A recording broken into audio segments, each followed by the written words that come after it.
राजस्थान की पूर्ववर्ती गहलोत सरकार फोन टैपिंग मामले में लगातार फंसती जा रही है।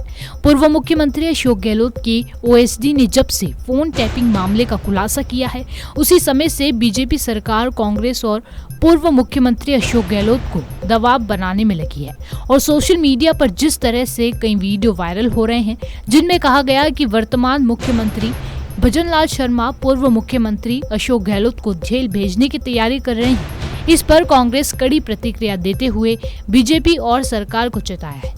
जिस तरह से भारतीय जनता पार्टी संस्थाओं का दुरुपयोग कर रही है और विपक्ष के लोगों को फर्जी मामलों में फंसाने का प्रयास कर रही है, जो लोकतंत्र के लिए अच्छा नहीं है।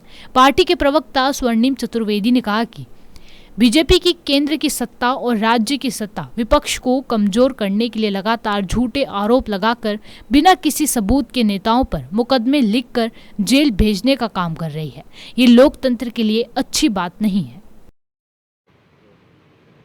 जिस तरह से सोशल मीडिया पर कई वीडियो वायरल हो रहे हैं कि फोन टैपिंग मामले में बदलना का कहना मुख्यमंत्री का कि अशोक गहलोत पूर्व मुख्यमंत्री उनको जेल भेजने का काम करेंगे, और ऊपर से रविंद्र सिंह भाटी पर भी आज एक मुकदमा बड़ोदरा में दर्ज हुआ है। तो लगातार भारतीय जनता पार्टी जिस तरह से विपक्ष पर मुकदमे और जो सारी चीज़ कर रही है, उसको कांग्रेस कैसे देखती है?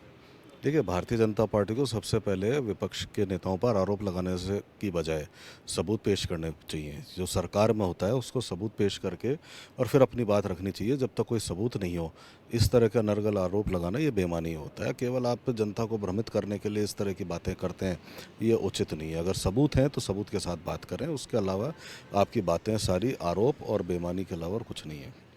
विपक्ष पर जिस तरह से लगातार बीजेपी और बीजेपी की जो सरकार है वो जिस तरह से हमलावर है, लगातार जैसे कई इंदौर में जैसे हुआ पर्चा वापस करके बीजेपी देखिए, भारतीय जनता पार्टी जो है संवैधानिक संस्थाओं का दुरुपयोग कर रही है। और आपने देखा होगा कि ये सारी की सारी कार्रवाई जो वो करवाते हैं विपक्ष के नेताओं के खिलाफ कराते हैं, जो सत्ता में नहीं है उनके खिलाफ कराते हैं। 10 साल से सत्ता में रह करके भारतीय जनता पार्टी ने इसके अलावा और कुछ किया नहीं है। कोई भी आप देख लीजिए मामला, इसमें ये होता है आरोप लगाओ, आरोप लगा करके कार्रवाई करना चालू करो और उसके बाद उसे भाजपा में शामिल करके क्लीन चिट दे दो। यही भारतीय जनता पार्टी आज तक करती आई है। सारे भ्रष्टाचारी आज जिन पर भी आरोप लगाए गए, जो भ्रष्टाचार के आरोप प्रधानमंत्री ने लगाए, गृह मंत्री ने लगाए, अन्य बड़े नेताओं ने लगाए, वो आज भाजपा में सत्ता में शामिल होकर के सत्ता की भागीदारी निभा रहे हैं। उन्हें ही भाजपा सत्ता सौंपती है। तो ये तो मैं तो कहता हूँ कि भारतीय जनता पार्टी के कार्यकर्ताओं को सोचना चाहिए, जिनके खिलाफ वो आंदोलन करते आए, बाद में उन्हीं के जयकारे लगाने के लिए उनके शीर्ष नेतृत्व द्वारा उनको कहा जाता है। तो अब ये निर्णय तो भाजपा के नेताओं को और कार्यकर्ताओं को करना है कि क्या वो भ्रष्टाचारियों के जयकारे लगाएंगे, और अगर वो भ्रष्टाचारी नहीं थे तो इसका मतलब उनका शीर्ष नेतृत्व झूठे आरोप लगा रहा था। और जिस तरह से कांग्रेस ने भारतीय जनता पार्टी और सत्ता पर आरोप लगाया है कि बीजेपी विपक्ष को डरा रही है, झूठे मुकदमे कर रही है, पूर्व मुख्यमंत्री अशोक गहलोत के खिलाफ भी मुकदमा कर जेल भेजने की बात कर रही है, तो कहाँ तक कांग्रेस का जो आरोप है, कहाँ तक बीजेपी इसको कैसे लेती है? कांग्रेस पूरी तरह से हताशा में आ गई है। आप ये देखिए कि कांग्रेस के उम्मीदवार खुद ही मैदान छोड़ छोड़ के भाग रहे हैं। राजसमंद में आपने देखा ही, सुदर्शन जी रावत को टिकट दिया।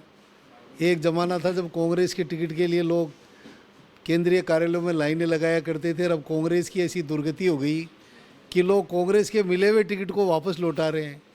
इनके उम्मीदवार खुद मैदान छोड़ रहे हैं। उम्मीदवार ये कह रहे हैं कि हम तो लड़ना नहीं चाहते थे, हमारे को पार्टी ने ज़बरदस्ती हमें लड़ा रही है। तो पूरी तरह से हताशा में इस तरह के बयान कांग्रेस पार्टी दे रही है।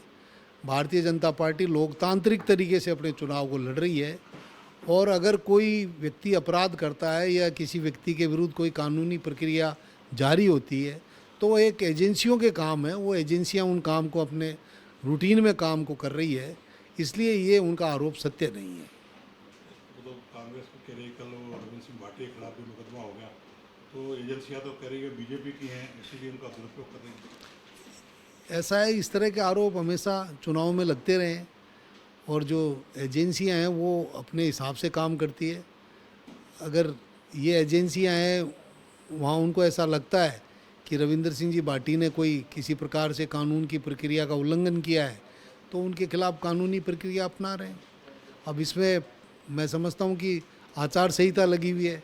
इस समय सारे जितने भी अधिकारी हैं, कर्मचारी हैं, वो चुनाव आयोग के अधीनस्थ कार्य कर रहे हैं। तो ये आरोप लगाना पूरी तरह से गलत है कि भारतीय जनता पार्टी है वो इस तरह से कोई कार्रवाई कर रही है।